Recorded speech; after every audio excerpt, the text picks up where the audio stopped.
Coba di sini. Nah, kali ini kita akan mereview One Piece untuk chapter 1101. Dan setelah saya baca komenan-komenan kalian di review chapter sebelumnya, ternyata banyak yang lebih suka ya kalau reviewnya mending langsung masuk ke bahasan dan gak usah bahas per page seperti biasa. Yang makasih banget nih buat kalian yang udah komen. Mana baik banget respon-responnya sampai terharu untuk bacanya. Ya bagus kan jika kita membaca komen-komen positif bakal bikin bagus juga daripada komen-komen negatif atau misuh yang gak ada untungnya, bahkan buat kalian yang sering misuh juga. Nah, serta karena babu ini harus menuruti kemauan kalian para majikan nakama-nakamaku, maka di video ini kita akan menggunakan template yang sama ya, walau review sebelumnya view-nya nggak begitu banyak ya. Untuk kali ini semoga banyak. Nah, nggak apa-apa, pastikan kalian tonton video sampai habis agar tidak ada informasi yang miss dan juga setengah-setengah. Serta buat nakama-nakama baru juga bisa langsung bantu subscribe dan nyalakan bel notifikasinya ya. Serta sebelum mulai, udah lama banget nih saya nggak nge-highlight buat kalian para dreamers yang udah support channel ini secara langsung, terutama dengan join menjadi membershipnya. Terima kasih buat para Devil Fruit user, lalu juga para Haki user dan Will of the yang bahkan udah setia banget, ada yang sampai beberapa tahun. Yang hatur nuhun buat kalian semua. Atau buat kalian juga yang mau nama-namanya ditampilin seperti tadi, bisa langsung klik tombol join di sebelah tombol subscribe ya. Nah, mari siapin kopi, jangan lupa besar, pasang headsetnya, ambil posisi PW, and wadidaw. Nah, dimana judul untuk chapter 1100 ini adalah Dear Bone, yang kebetulan karakter pertama yang akan kita bahas di video ini tentu saja dia yang dijadikan judul di chapter ini juga, yaitu Jewelry Bone tersebut. Tetapi sebelum kita membahas untuk kekuatannya, saya mau apresiasi dulu nih untuk Bone, dimana dia adalah definisi bocah yang sangat luar biasa yang bahkan usianya masih 9 tahun. Dia ini tipe yang proaktif nih, nggak asal reaktif untuk menerima apapun. Dia bisa berpikir dengan tenang, yang bahkan ketika awal tahu jika Alpha adalah seorang agen pemerintah, dia tidak terlalu merespon berlebihan dan masih bersifat sangat tenang. Yang juga ketika dia dikejar oleh Alpha pun dengan semua ancaman yang dikeluarkan oleh Alpha, yang seharusnya untuk bocah 9 tahun mendapatkan ancaman semengerikan itu, bukankah seharusnya akan sangat parah untuk mentalnya? Tetapi di situ Bone bisa sangat tenang dan langsung memutuskan, oke, gue akan menghajar nih orang. Dan boom, serangan seperti Nika atau Gearted Luffy pun keluar dan mengalahkan Alpha.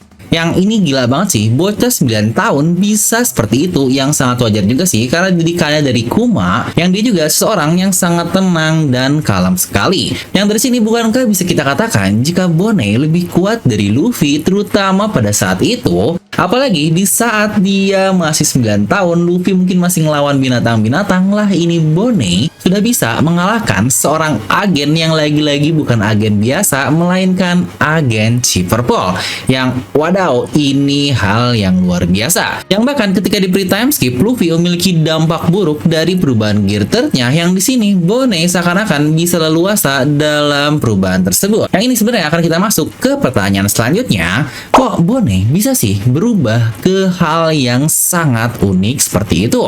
Dimana nama jurus yang Bone lakukan adalah Distorted Future, Nikai's Future, atau dalam kata lain dia mengimajinasikan jika dirinya adalah Nika di masa depan, atau bisa dibilang ini bukanlah masa depan yang Bone miliki sebenarnya, karena sekali lagi ini namanya aja udah distorted, yang pastinya adalah hal yang sangat berbeda dari aslinya. Dimana untuk wujud masa depannya sudah pernah kita lihat lah, yang itu juga biasa kita lihat alias wujudnya ketika di usia 22 tahun. Yang juga menjadi cukup penasaran, apakah wujud Connie yang dijadikan perubahan dari Bone ini adalah wujud Bone di masa tuanya, atau jangan-jangan lagi-lagi Bone mendistorsi usianya agar bisa dimiripkan dengan Connie, yang lagi-lagi kita masih belum tahu. Nah, dimana hal menarik dari Distorted Future-nya Bone, bukankah sebelumnya kita juga pernah melihat dia berubah secara satu kali di chapter 1072 saat dia akan menghajar Dr. Vegapunk, dan terlihat dari wujudnya tersebut bukankah sangat berbeda dengan apa yang kita lihat di chapter ini, yang berarti bisa kita asumsikan sedistorted apa masa depan itu kemungkinan pastinya akan dibatasi oleh imajinasi dari Bone. Karena tahu pada akhirnya ketika dia membayangkan masa depan seperti Nika, yang makanya jurusnya adalah Nikai's Future, Bone seakan-akan berhasil berubah seperti Nika yang definisi Nika banget. Dan kira-kira apa sih yang dibayangkan Bone kalau bayangannya adalah hal yang random atau nggak jelas? Makanya di sini pun kita mendapatkan jawabannya, di mana Bone sebelumnya pernah bertanya kepada Kuma, ayah, bagaimana wujud Nika yang sebenarnya? Ya, Kuma cuma menjawab setaunya aja kalau Nika memiliki tubuh seperti karet dan dapat bertarung sekeinginannya.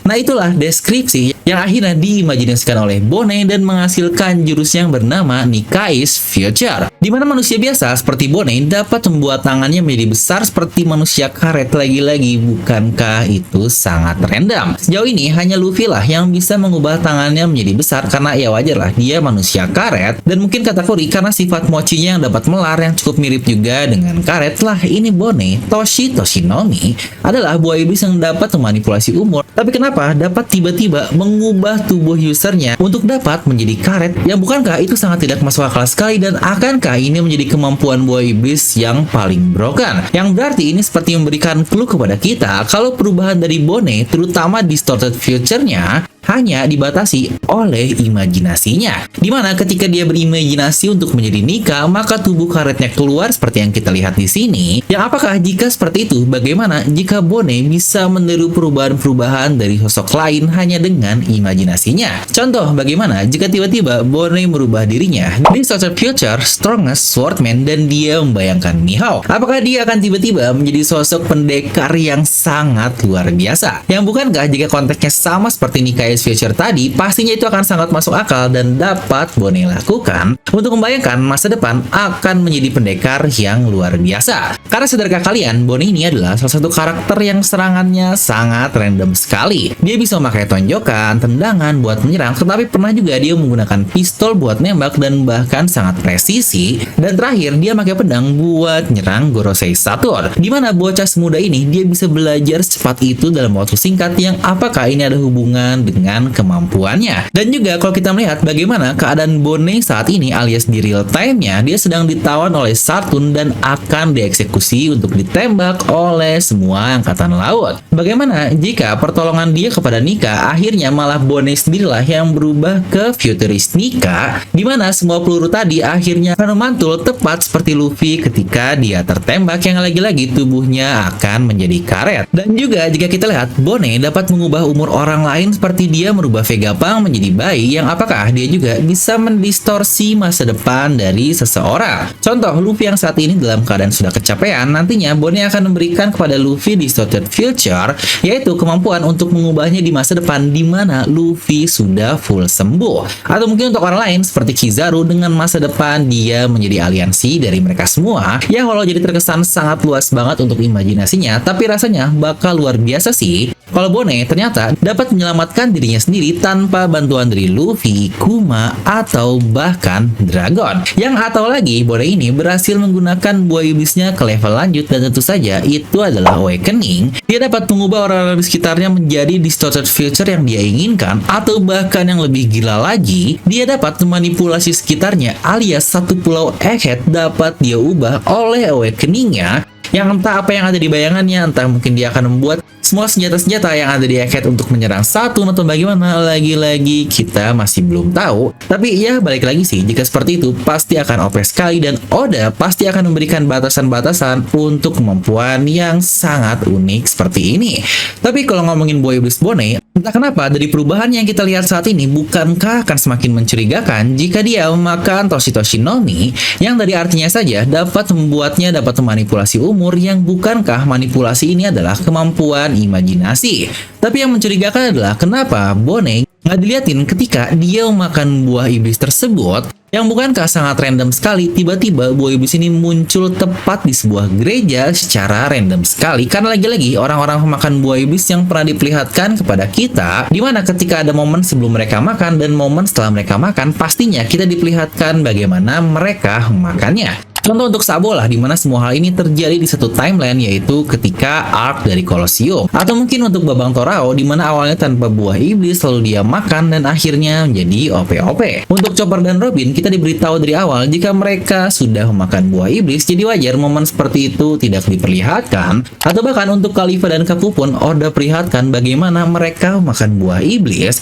Tapi Bonnie, di mana buah iblis ini dapatnya dan kapan dia memakannya, bukankah sangat aneh sekali atau mencurigakan banget yang apakah ada hal misterius dari buah iblis yang dimakan oleh Bone. Tapi ya ngomong-ngomong, di chapter ini juga kita mendapatkan satu fakta yang sangat mencengangkan. Ternyata dragon yang kita kira adalah ayah sialan yang gak pernah merhatiin anaknya. Ya walau bener juga sih, tetapi dia ini adalah tipe ayah yang ngejaga anaknya dari jarak jauh, yang dia tahu kalau dunia mengetahui keberadaan anaknya pasti itu akan menjadi kelemahan buat dragon yang tentu saja akan menjadi bahaya juga untuk anaknya. Yang bisa dibilang ini tipikal bapak-bapak yang berseragam yang diem tapi ternyata peduli banget sama anaknya. Ya seperti yang kita baca juga di chapter ini, Kuma aja sampai merhatiin dragon, selalu ngeliatin Luffy, yang juga kita lihat di flashback Sabo dan Luffy, yang bahkan kita perhatikan bukan hanya Luffy lah yang dragon perhatikan, tetapi sahabat-sahabatnya juga. Contohnya seperti Sabo, ketika dia hampir mati oleh Tenryubito, muncullah dragon dan langsung menyelamatkannya dengan sangat cepat. Lagi-lagi di situ dragon berpetualang sendiri loh, tidak bersama dengan pasukan revolusioner yang lain. Yang bisa dibilang dragon ini segitu pedulinya dengan anaknya, tetapi di sisi lain dia juga peduli dengan dunia ini atau misinya untuk mengubah dunia. Makanya ketika Kuma sadar kalau dragon punya hal lain dari kerajaan gua ini dan bahkan dia memperhatikan seorang bocah, di situ dragon sendirilah yang berkata, jika kau terus-terusan bicara hal itu, sama saja kau membunuhku.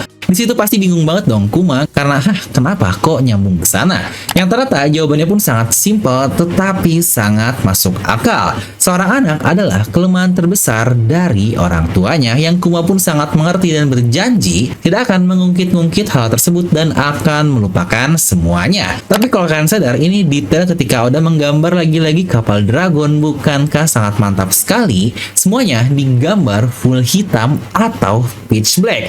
Yang lagi-lagi ini selalu mengingatkan saya terkait kata-kata dari Laffy, apakah jangan-jangan dragon lah sang pemilik luka bakar yang memegang Rod Poneglyph terakhir. Dimana momen Kuma dan dragon tadi pula akan menjelaskan kenapa hanya Kuma lah satu-satunya orang di dunia One Piece yang tahu jika dragon memiliki seorang anak. Bahkan sosok yang bersamanya lebih lama saja, yaitu Ivankov, tidak tahu jika dragon punya anak, tetapi Kuma tahu lebih dulu. Ya lagi-lagi karena Kuma adalah orang yang sangat peka. Ya kalau ternyata Kuma udah pernah lihat Luffy seperti itu, berarti fiksi sebelumnya ketika kedatangan Kuma di Thriller Bark itu hanya murni untuk testing doang dan bukan untuk membunuh Luffy. Toh ketika dia sampai di sana, hal yang ditanyakan pertama kepada Nami, langsung bener nggak sih kalau Luffy memiliki saudara, yang langsung dikatakan jika itu adalah S. Yang entah dari mana juga Kuma memiliki informasi tersebut karena pada saat itu Sabo masih lupa ingatan. Yang bahkan setelahnya juga sosok yang dia incer pertama bukanlah langsung Luffy, tetapi dia ingin menghajar Zoro dulu, atau dalam kata lain dia ingin berkomunikasi dengan Zoro.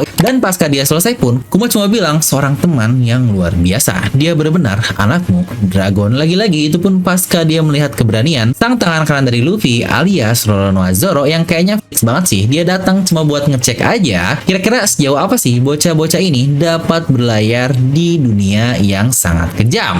Ya walau Kuma udah diwanti-wanti Dragon gak akan ngorek anaknya, ternyata di chapter ini pula dia datang cuma buat ngecek bocah karet Luffy yang lagi-lagi cuma mampir doang. Ada. Ya tapi ngomong-ngomong tentang Luffy, di sini pula diperlihatkan jika dia sedang latihan menggunakan Gomu Gomu X, yang itu sendiri bakal jadi salah satu jurus andalannya. Terutama di sini Luffy berkata, aku harus siap menggunakan jurus ini kalau ada yang mencoba mengambil nakamaku, dan jika macam-macam, blam, Gomu Gomu X akan kena tepat di wajahmu. Yang bukankah sangat persis sekali seperti apa yang dia lakukan kepada Arlong saat Arlong mencoba untuk mengambil nakamanya, yaitu Nami. Nah di chapter ini pula kita diperlihatkan bagaimana Kuma masih baik nolongin kapal pedagang, yang bahkan dia membawa orang-orang sakit ke rumah sakit terdekat dengan kemampuannya. Dia pula mendatangi bajak laut yang sebelumnya mencuri dari kapal pedagang tersebut, dan di situ Kuma nggak ngehajar mereka, cuma minta balikin hasil curiannya saja, yang wah ini gila banget. Dan dalam perjalanannya kita juga perlihatkan jika Stussy sedang mengunjungi Vegapunk di Pulau Egghead, yang pada saat itu Egghead sudah jauh lebih besar dibandingkan sebelumnya, dan Vegapunk sudah memotong kepalanya menjadi antena. Ya memang belum diperlihatkan untuk satelit-satelitnya karena proyek yang lagi dijalanin katanya adalah proyek pembuatan dari Punk Record, tetapi yang wadidaunya adalah kita lagi-lagi diperlihatkan Tante Stussy yang waduh ini cantik banget. Nah, di sini dia juga bilang manis banget kepada Kuma, yang wah lagi-lagi semua orang yang ada di Egghead saat ini ternyata pernah berhubungan atau terlibat dengan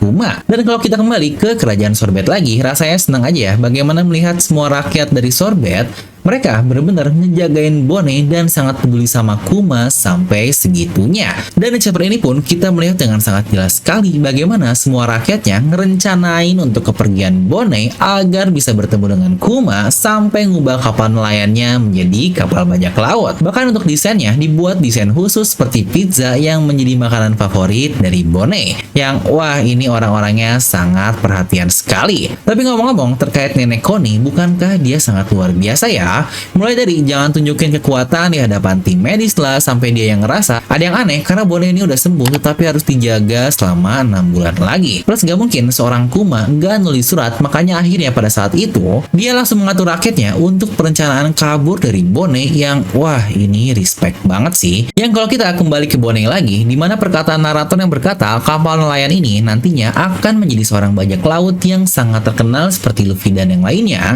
Karena tepat di usia 10 tahun, Bonnie mendapatkan julukan sebagai Eleven Supernova. Ya, dari semua narasi, semua judul, bahkan udah ada 3 judul nih, Oda ngasih nama Bonnie, dan semua momen flashback yang sangat rinci dari awal konflik sampai akhirnya dia bebas ke lautan, bukankah sangat jelas sekali Oda ceritakan di flashback kali ini?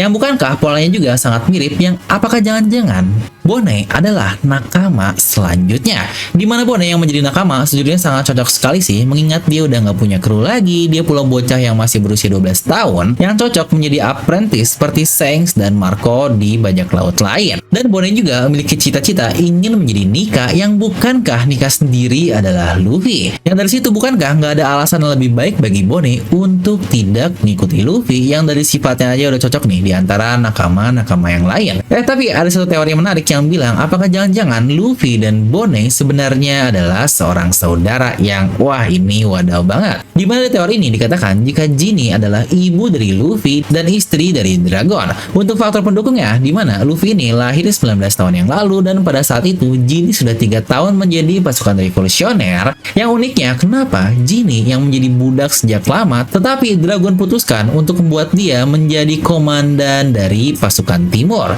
Yang bukankah daerah timur juga adalah daerah kampung halaman dari Dragon ini? Yang apakah ada main ini nih di antara kedua orang tadi yang akhirnya muncullah Luffy? Atau bukankah dari kata-kata Ginny setelah dia bergabung ke pasukan revolusioner, dikatakan jika mereka sangat sulit untuk bertemu dengan Kuma karena mungkin ia kesibukan di berbagai daerah. Yang ternyata jika seperti itu, yang wah, ini Dragon parah banget sih. Dia sudah merusak kode etik tidak tertulis dari para lelaki, yaitu mencuri pasangan dari sahabatnya. Ya, ini teori intermezzo dikit aja yang sejujurnya cukup menarik juga. Nah, jadi itulah untuk review kali ini, karena minggu depan libur, dimana chapter selanjutnya akan rilis dan menjadi chapter penutup resmi di tahun 2023, yang biasanya akan ada 2 chapter penutup akhir sih yang sangat-sangat epic. Dimana satu chapter yaitu 1102 akan rilis resmi tanggal 24 Desember nanti, yang berarti untuk satu yang tidak resmi atau 1103 yang kemungkinan spoilernya bakal muncul di 27 Desember. Yang jangan lupa juga minggu depan tepat tanggal 17 Desember adalah Jam Festa, tempat perkumpulan dari para mangaka shonen, dan biasanya Oda akan memberikan pesan terkait One Piece yang akan terjadi di tahun 2024 plus pil halaman lah untuk chapter 1102 nanti, yang kira-kira apa ya pesan dari Oda. Buat yang lupa, untuk tahun 2023 lalu pesannya adalah Battle Royale akan terjadi yang benar saja kita dapatkan di tahun ini, seperti Garp, Kuzan, Kid, Shanks, Law Kurohige, semuanya terjadi. Tapi ya untuk chapter ini, lagi-lagi ini adalah chapter penghangat yang bisa saya bilang tidak terlalu penting, tapi ya cukup terharu lah untuk bacanya, maka akan saya beri nilai 8,5 dari skala 10. Dan dengan Bonnie yang sudah selesai alias sembuh plus dia pun sudah berlayar, harusnya chapter depan kita akan masuk ke konflik yang lebih serius, seperti saat-saat terakhir dari Kuma sebelum akhirnya dihilangkan ingatannya, terutama kenapa dia memutuskan untuk melempar kru topi jerami dan sebagainya. Plus kayaknya penutup chapter 1103 pula harusnya kita udah kembali ke present time sih, yang pastinya bakal epic juga. Ingat, 2 chapter di akhir tahun biasanya sangat epic. Yang kira-kira menurut kalian apa? Coba langsung tuliskan pendapat kalian di kolom komentar. Oh iya, kelupaan juga nih, di chapter ini kita juga mendapatkan satu color split yang sangat luar biasa, yaitu Vegapunk and the Six Satellite-nya, yang kayaknya nggak banyak sih karakter yang pernah Oda jadikan color split selain kru dari topi jerami. Mungkin yang saya ingat, Oda pernah menggambar jelas untuk satu bajak laut dari Kaido. Nah, tapi ngomong-ngomong tentang Vegapunk and the Six Satellite ini, dimana ada desain spesial spesial atau limited edition loh dari DNA merchandise 7-in-1 Vegapunk and the Six Satellite. Sesuai dengan tema futuristik dari Egghead juga, di sini kami DNM hadirkan desain yang sangat berbeda, di mana kalian akan mendapatkan 7 patch dari Vegapunk yang bisa kalian gonta-ganti menggunakan perekat velcro. Ini cocok banget buat kamu yang suka males ganti-ganti outfit. Karena tenang, di satu baju ini kau bisa dapetin 7 desain berbeda, dan karena ini limited edition, pastinya akan membuat kamu sangat eksklusif dibandingkan nakama yang lain. Lagi-lagi limited ini hanya diproduksi sekali, dan sekali habis ya udahlah habis, nggak akan diproduksi ulang. Buat kalian yang pingin bisa langsung ya ke e-commerce kesayangan kalian dengan klik link di deskripsi di bawah. Tingkatkan status wibumu dan buat dirimu menjadi highlight di antara nakama lainnya. DNM, level up your wibuness. Nah, seperti biasa, semoga kalian terhibur dengan video ini. Like aja kalian suka, dislike aja kalau suka, jangan lupa untuk subscribe dan juga share video teman kalian. Gue Devela pamit, and I'll see you guys next time.